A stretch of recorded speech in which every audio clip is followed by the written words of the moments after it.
दोस्तों, आज की कहानी एक बाप की ज़िंदगी पर आधारित है। कहानी सुनकर आपकी आंखों में आंसू ज़रूर आ जाएंगे, तो आप ये कहानी पूरी सुनना। मैं सुमैया महमूद एक आम सी घरेलू औरत हूँ। हम मियाँ बीवी में बहुत मोहब्बत और चाहत थी। मेरे पति महमूद बहुत अच्छी आदत के थे, लेकिन मेरी भी यही कहानी है जो अक्सर औरतों की होती है। शादी के बाद ऊपर तले के 3 बच्चों के साथ घर की जिम्मेदारी और महमूद साहब की कम सैलरी पर गुजर बसर करना मेरे लिए बड़ा मुश्किल काम था, जबकि कई घरेलू मददगार भी ना था। ऐसी हालात में मेरी तरह और भी बहुत सी औरतें गुजारती होंगी, लेकिन जो किस्सा मेरे साथ पेश आया उसे मेरी ज़िंदगी बदल कर रख दी। यह उन दिनों की बात है जब मेरी शादी के 6 साल बीत गए थे। हम बार ऊपर वाले से सिर्फ बेटियां ही दी, लेकिन तीनों बेटियों में बस डेढ़ डेढ़ साल का ही फ़र्क था। मैं उन्हें ठीक से संभाल भी नहीं पाती थी। महमूद का छोटा सा घर, कम सैलरी, ना कोई नौकर ना चाकर, छोटे छोटे बच्चों के साथ मुझे अकेली ही घर का कामकाज संभालते नहीं संभलता था। महमूद भी अपने माँ बाप की इकलौती ही औलाद थे, लेकिन उनके बाबा मेरी शादी के चंद साल पहले ही गुजर गए थे और मेरी सास मेरी शादी के 1 साल बाद ही चल बसी थी। एक अकेली औरत के लिए कठिनाइयों से भरा ये समय बड़ा मुश्किल होता है। हालांकि महमूद साहब सुबह नाश्ता बनाने में मेरी मदद कर देते थे, लेकिन जब वह अपने ऑफिस चले जाते तो मेरा पूरा दिन घन चक्कर बना गुजरता था। दिन बड़ी मुश्किल से गुजर रहे थे। घर पर मेरे अलावा कोई नहीं था जो मेरी बात सुनता। महमूद शाम को घर लौट आते थे तो वो भी आते ही बच्चों में लग जाते थे, और रात का खाना खाते ही हम दोनों अपनी जिम्मेदारियों से इस कदर थके मांदे होते थे कि लौटते ही सो जाते थे। एक तो बच्चे की थका देने वाली जिम्मेदारी, उस पर घर की सफाई, सुन्नियाँ, खानादानी। यह दिन मुझ पर बड़े कठिन गुजर रहे थे। लेकिन फिर एक दिन महमूद एक बड़ी सी उम्र के शख्स को अपने साथ घर ले आए और फिर मुझे से बोले कि लो बेगम साहिबा, तुम्हारा मसला ऊपर वाले ने हल करवा दिया है, और आज से यह नौकर तुम्हारे सारे काम कर दिया करेगा और बच्चों को भी संभाल लेगा। तुम इनसे जो काम कहोगी वो इनकार नहीं करेंगे। बस शाम के 7 बजे के बाद वापस चला जाया करेगा। महमूद उससे कहने लगे कि यह बुजुर्ग मेरे ऑफिस के बॉस के घर नौकर हैं। वह लोग कुछ महीनों के लिए दुबई घूमने फिरने गए हैं और यहाँ उनका कोई करीबी रिश्तेदार भी नहीं है, इसीलिए उन्होंने कहा है कि मैं उन्हें अपने साथ ले जाऊं। जो भी कामकाज हो बता देना आप इन्हें। देखने में वे अच्छे खासे अधेड़ उम्र के थे। चेहरे पे शर्मिंदगी सी छाई हुई थी। सर के सारे बाल सफ़ेद थे, नजरें झुकाए खड़े थे। सादे से कुर्ते पैजामे में चेहरे पर सफ़ेद दाढ़ी। मैंने सोचा कोई औरत होती तो मुझे सुकून भी होता। यह बुजुर्ग आदमी भला मेरी क्या मदद कर सकते हैं, लेकिन महमूद के बॉस का हुक्म था तो इसीलिए हम टाल भी नहीं सकते थे। वह सुबह 8 बजे तक घर पहुंच जाते थे और शाम को 7 बजे के बाद वापस चले जाते थे। घर का कामकाज में उनसे क्या करवा सकती थी। हाँ, उनके आने से यह ज़रूर था कि बच्चे उनके साथ बहल गए थे। फिर वह छोटे मोटे काम कर देते थे। वह मुझे बिटिया कहकर पुकारते थे।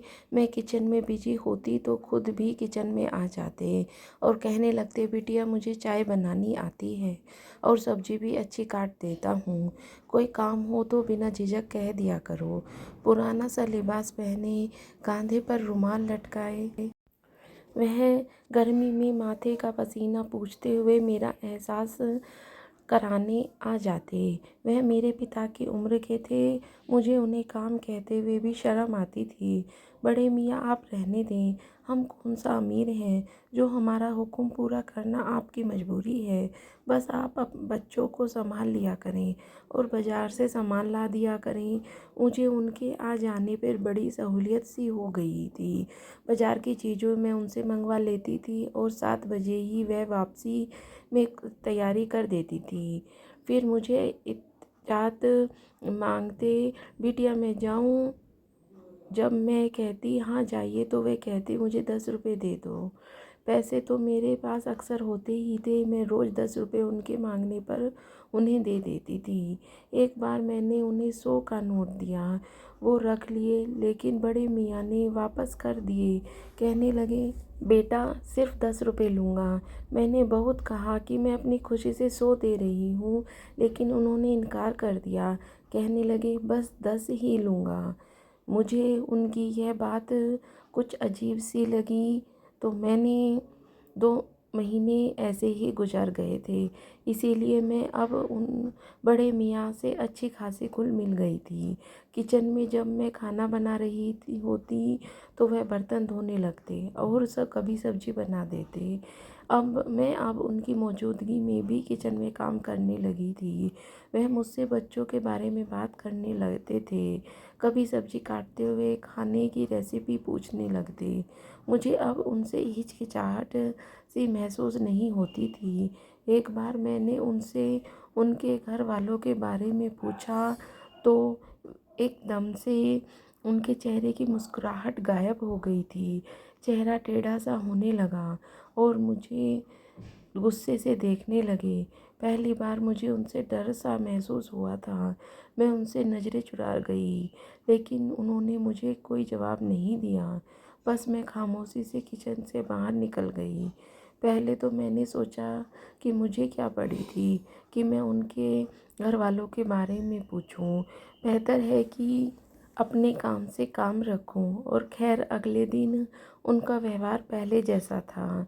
फिर बातों ही बातों में वह अपने मालिक के किस्से सुनाने लगते, उनके बच्चों का जिक्र करने लगते। बिटिया क्या बताऊं, असलम साहब आदत के बहुत अच्छे हैं, मेरा बहुत ख्याल रखते हैं। असलम साहब के बच्चे अगर कभी चिढ़ जाएं तो ही बदतमीजी कर जाते हैं, वरना तो ठीक से बात करते हैं।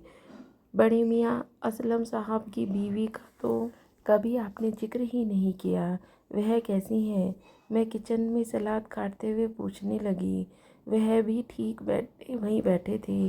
ठंडी सांस ली और कहने लगे, मिजाज की तेज हैं लेकिन अच्छी हैं। अब क्या करें, नौकर हैं तो नखरा क्या, हमें तो बस काम से मतलब है। वह लापरवाही दिखाने लगे। बड़े मियाँ असलम साहब आपको तनख्वाह क्या देते हैं? मैंने सलाद प्लेट में सजाते हुए पूछा। वह कुछ पल के लिए मुझे गौर से देखने लगे। चेहरे का रंग फिर से बदल गया और इस बार भी उन्होंने कोई जवाब नहीं दिया, बस बात को टाल गए। मैं जरा बच्चों को देख, यह कहकर वह किचन से बाहर निकल गए। एक बार वह बर्तन धो रहे थे। गर्मियाँ अपने जोबन पर थी, इसीलिए उन्होंने अपनी आस्तीनें ऊपर चढ़ा ली। आटा गूँथ रही थी जब मेरी नज़र उनके हाथ पर पड़ी। गहरे गहरे जख्मों के निशान थे। लग रहा था जैसे बुरी तरह हाथ जला हो। बड़े मियाँ ये कैसे जला था? वो ये सुनकर हड़बड़ा से गए। मेरा उनके हाथ को देखकर दिल दहल गया था। हड़बड़ाए के मारे उनके हाथ से प्लेट छूटकर सिंक में गिर गई। फिर उन्होंने जल्दी से आस्तीनें नीचे की और फिर बर्तन धोने लगे, लेकिन चेहरे पर एक घटा सी छाई हुई थी। न जाने क्यों मुझे उन पर कुछ शक सा होने लगा था। शाम को 7 बजते ही मैं बस वापसी की जल्दी होती थी। कई बार महमूद ने उनसे कहा कि हमारे घर पर एक कमरा मेहमानों के लिए खाली है, आप वहाँ आराम कर लिया करें और कुछ देर और रुक जाएं। लेकिन नहीं, वो यूं ही जल्दबाजी दिखाते जैसे कि उनका कोई इंतज़ार कर रहा हो। एक बार खुद ही बातों बातों में वह अपनी बीवी का जिक्र करने लगे। बड़ा ख्याल रखती है वह, जैसे तुम महमूद मियाँ का रखती हो। अल्लाह तुम दोनों की जोड़ी सलामत रखे। जुग जुग जियो सदा सलामत रहो। बड़े मियाँ आपको बड़ी अम्मा की बड़ी मोहब्बत है, तभी तो 7 बजते ही आपको जाने की जल्दी होती है। वह इंतज़ार में रहती होंगी। मेरी बात उन पर उलझन सी उनके चेहरे पे छाई गई। किसी गहरी सोच में डूब कर बोले, ठीक कहती हो बिटिया, मेरे इंतज़ार में ही तो होती है। मैं ज़रा भी लेट हो जाऊं तो दरवाजे पर फिक्रमंद सी खड़ी राह ताकने लगती है। घर जाता हूँ तो उनके पास बैठता हूँ। पोते पोतियाँ आकर गले लग जाते हैं, हाथ चूमते हैं, दादा बाबा कहकर मेरे दाएं बाएं बैठ जाते हैं। बहू आकर सर पर प्यार लेती है, पानी का गिलास पेश करती है, कहती है अब्बा मियाँ खाना गरम है, कहें तो लगा दूँ। लेकिन एक तुम हो कि खाना खिलाए बिना जाने ही नहीं देती। मुझे उसे रोज़ इनकार करते हुए शर्म आती है। वह मेरे सर पर हाथ रखते हुए बोले, जैसे कोई बेटी से लाड करता हो। फिर रात को बेटा घंटों टांगे दबाता रहता है। मैं कहता हूँ कि तुम खुद थके मांदे आते हो, फिर मुझे क्यों दबाने बैठ जाते हो। अरे मैं भी दिन भर करता ही क्या हूँ। महमूद मियाँ और सुरैया मुझे काम कहाँ करने देते हैं, मेरा बड़ा ख्याल रखते हैं। लेकिन कहता है अब्बा मियाँ, जब तक आपकी सेवा ना कर लूँ तो मुझे नींद नहीं आती। मैं उनकी बातें सुनकर कहीं खो सी गई थी और सोचने लगी थी कि बड़ी अच्छी नेक औलाद है जो माँ बाप की इतनी सेवा करती है। फिर बड़े मियाँ बोले, असलम की माँ जब तक दिन भर की सारी बातें मुझे न बता ले उसे कहाँ चैन पड़ता है। बस उसकी बातें ही ख़त्म नहीं होती कि मेरी आंख लग जाती है। यह कहकर वह हंसने लगे। मैं कहता हूँ उम्र गुजर गई है जमीला, पर तुम्हारी मोहब्बत अब भी वैसी ही है। फिर वह बड़े मियाँ मुस्कुराते हुए आंखों में आई नमी साफ करने लगे, जो शायद उनकी हंसी से आंखें भर आई थी। असल मोहब्बत तो बड़े मियाँ वही है जो बड़ी अम्मा आपसे करती हैं। औरतें मोहब्बत कहाँ पुरानी होती है, वह तो वक्त गुजरने के साथ साथ और भी ज़्यादा मजबूत होती चली जाती है।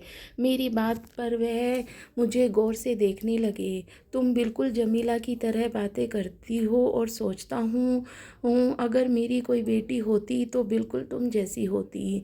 वह मुस्कुराते हुए बोले, आप नौकरी क्यों करते हैं बड़े मियाँ। मेरे सवाल पर वे फिर से रुख बदल गए थे। अजीब सा मिजाज था उनका। कभी बातें करने पे आते तो कई घंटों तक अपने घर वालों के किस्से सुनाते ही रहते थे। कभी कभी सवाल पर बिना जवाब दिए ही उठकर चले जाते। अब भी बिना जवाब दिए ही उठकर चले गए थे। फिर मुझे एहसास हुआ कि शायद उन्हें पैसों की ज़रूरत होगी। बेटे की सैलरी ज़्यादा नहीं होगी, तभी तो इस उम्र में मेहनत कर रहे हैं। मैंने महमूद से कहा कि अपना बॉस बड़े मियाँ को महीने की सैलरी तो देता ही होगा, जिससे उसका गुजार बसर हो तो जाता होगा। लेकिन अब आपके बॉस यहाँ नहीं हैं तो बड़े मियाँ के घर वालों के खर्च में मुश्किल होती होगी। आप तो आसानी से दे सकते हैं, उन्हें दे दिया करें। मेरी बात सुनकर महमूद ने जवाब दिया, वाह क्या लगता है सुरैया, मैंने कोशिश नहीं की होगी। लेकिन वह ले तब ना हर बार इनकार कर देते हैं। कहते हैं बेटा सुरैया बेटी दे देती है, वही मेरे गुजारे के लिए काफ़ी है। महमूद की बात सुनकर इस बार मैंने ठान लिया कि बड़े मियाँ से पूछूंगी ज़रूर कि 10 रुपये के नोट का आखिर होता क्या है। अगले रोज़ मैंने बड़े मियाँ को 10 का नोट देते हुए पूछ ही लिया, 10 के नोट से उन्हें मिलता क्या है।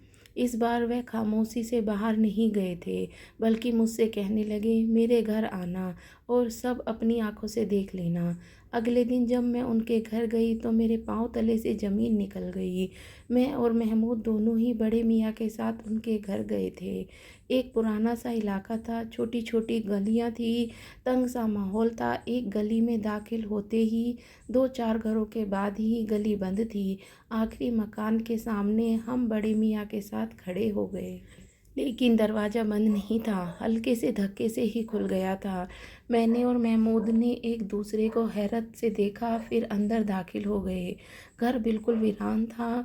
घर के अंदर दाखिल होते ही बड़ा सा आंगन था और सामने 3 कमरे थे।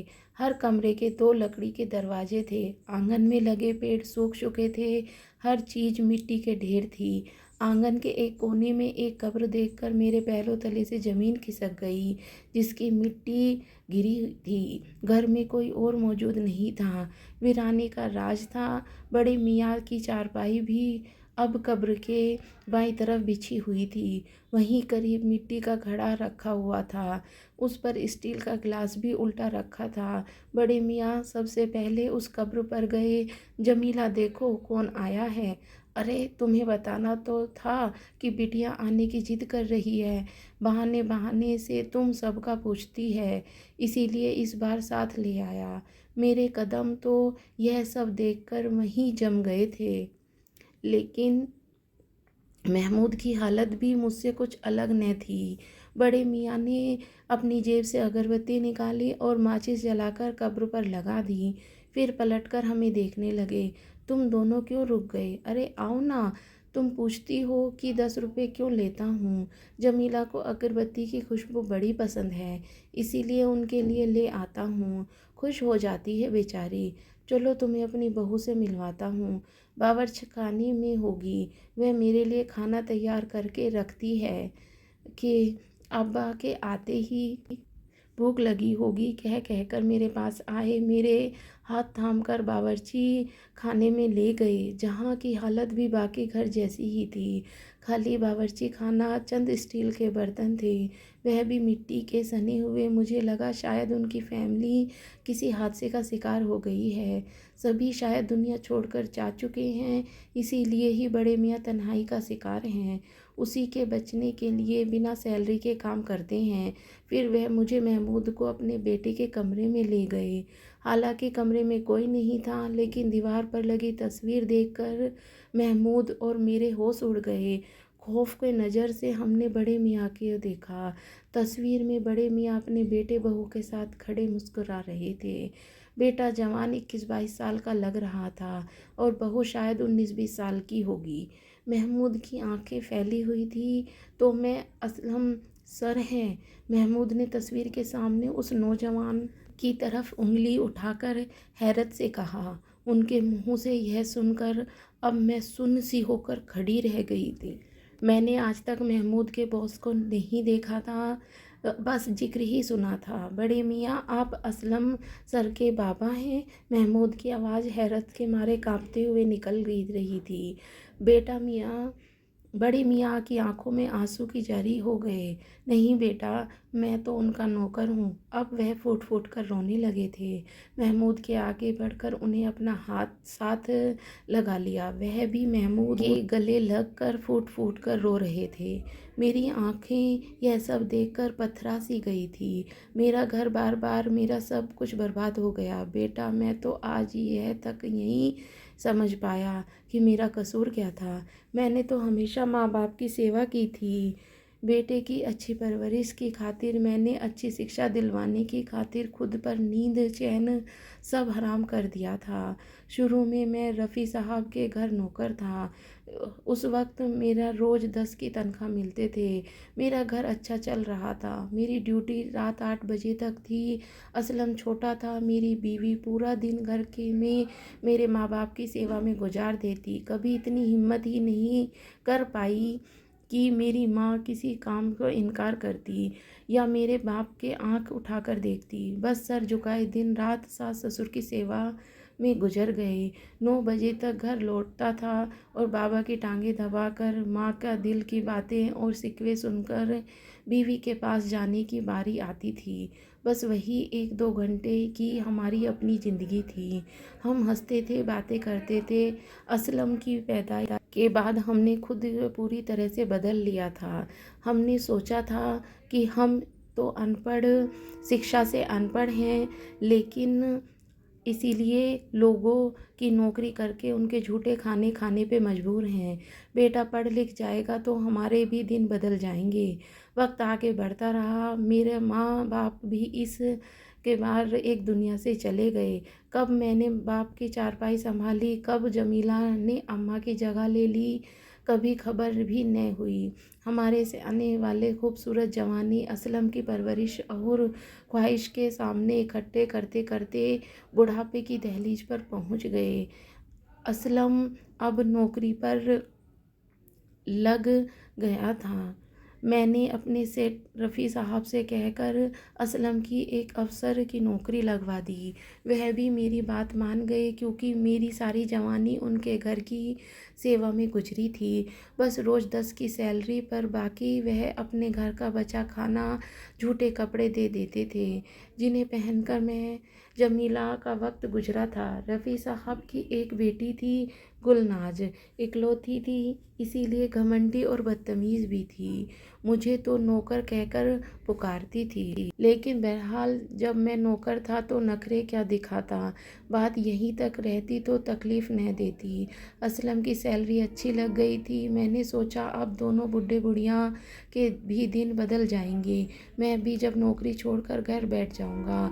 जो वक्त जवानी मेरी बीवी को दे नहीं पाया, वह हम दोनों बुढ़ापे में साथ गुजार लेंगे। सोचा तो यही थी कि जैसे सेवा जमीला ने माँ बाप की है, बहू भी वैसे ही हमारी भी करेगी।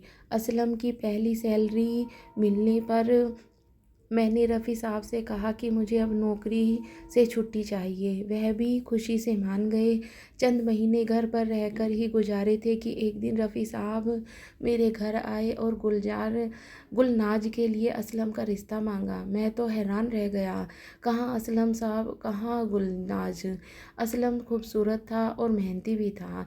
रफ़ी साहब को क्या चाहिए था। सारी ज़िंदगी मेरी तो गुलामी में गुजर गई थी, अब उन्हें असलम की गुलामी चाहिए थी। गुलनाज बेटी अगर किसी दूसरे के घर विदा होकर जाती तो 4 दिन न रह पाती, इसीलिए असलम को फंसा लिया।